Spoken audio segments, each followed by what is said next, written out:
Yeah, so riding in the heat doesn't always feel good for me. Something, I don't know. I really have to just change my diet really fast. That's what I think. Just change my diet really fast. Make sure everything is exactly what my baby wants and exactly. I'm compromising my diet due to not having money on transportation of my own. That's not okay.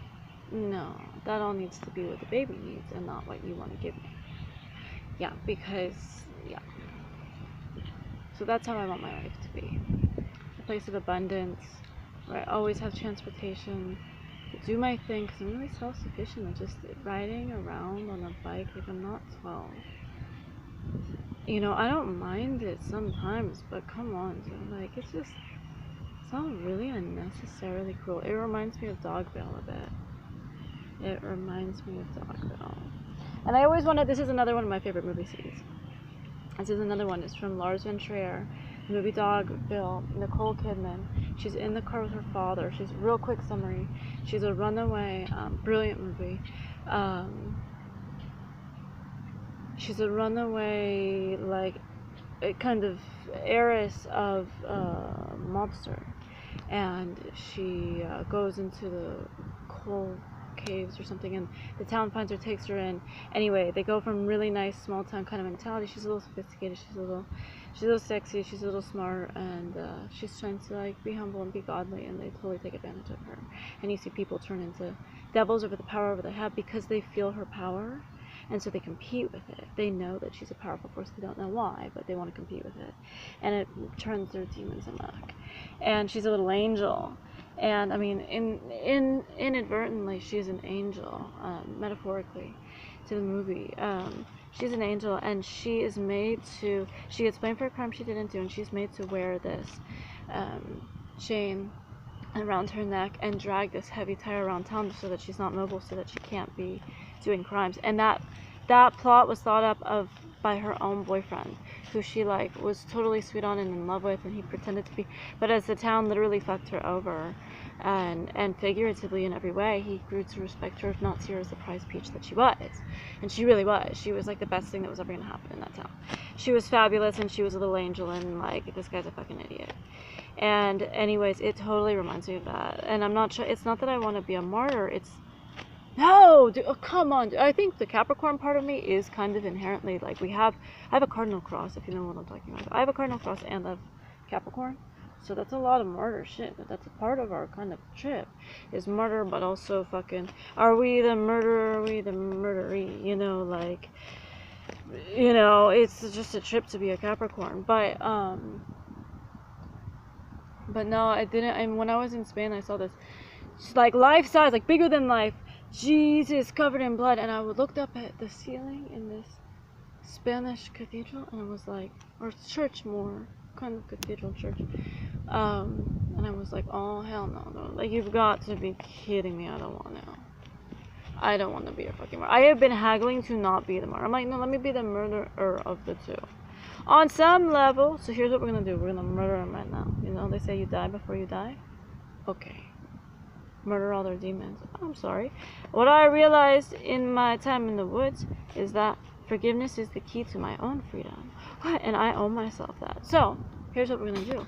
I've been condemning my enemies. We're going to try something else. For every enemy and person that speaks ill of me, realize they have a demon or baggage and enough confusion to not get what's going on, and heal them from their traumas, their demons, and their I guess unnecessary, ungodly sufferings, the illusions of the mind, the illness of ego. We're gonna heal them instead of fight them. We're gonna love our enemies. And without their demons, who would they be? Right? Think about it. They rely on, and that's why they have so much money. They rely on it because it feeds their bank account, and they're addicted to that feeling of power. And then in that, they actually become really powerless people, which is why they have to exert power over people. And yeah.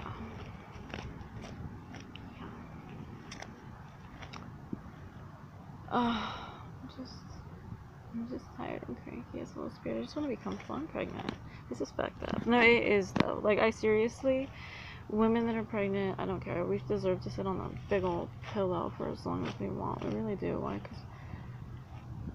Because Because we're making a life, you dipshit. All priorities are that. That's what you do now. You guard the egg.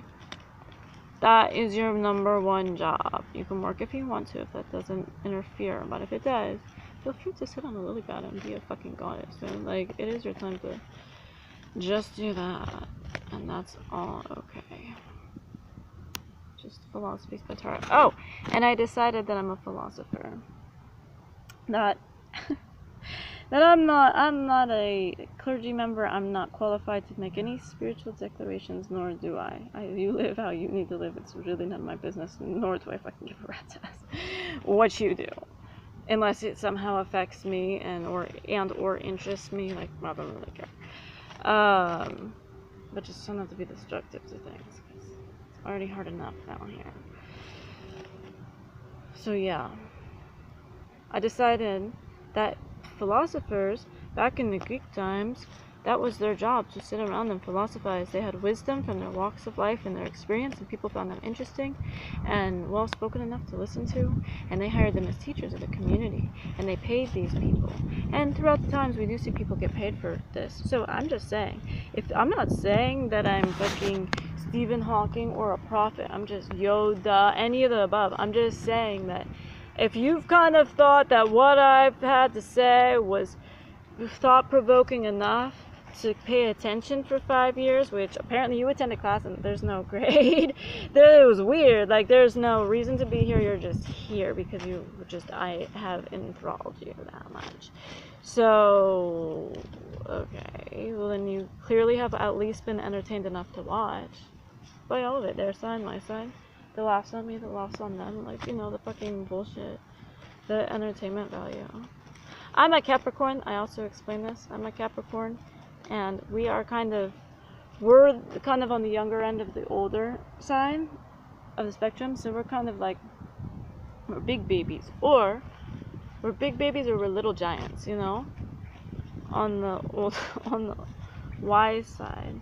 So, like Elvis, Dolly Parton, all these fabulous people that you really do love are Capricorns.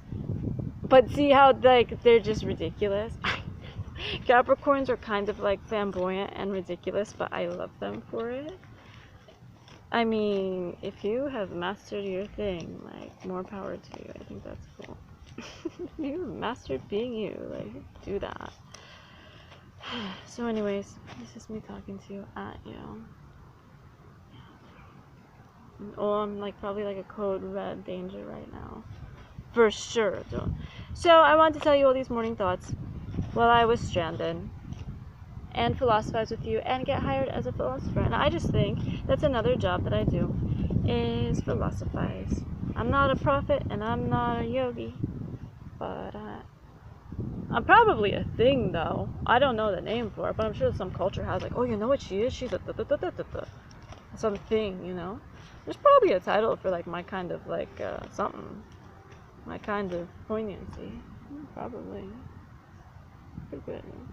It's not bad. It's not bad. Like, I mean, I'm just saying, for as hard as this all has been, like, I've entertained myself. I laugh in my sleep at my own jokes. I at least have thought I was amusing. I vote like you do, like fucking Caesar, dude. Like, why is it Caesar, though? And you know what Trump did? He took the thumbs up, the aggressive thumbs up for me, to pledge his undying love to the Illuminati, his brother. He feels like he is brother, but kind of is a mean brother. They've been mean to him, too. They were like, we got more porn to you. I don't know what happened to them. Every man's got his thing, you know. Every man's got his thing. So, that was the lines I should. He was gonna Caesar me, and I was like the little gladiator, the little, like, waif-like ballerina that did not belong. This one, it wasn't supposed to fight physically, you know? Like, I was at least supposed to have the comforts of having a safe body. The teacher's like, no, gladiator. Why? Because you're mad and you're mean, kind of? You can be very mean sometimes. I mean, I gotta go. Send you to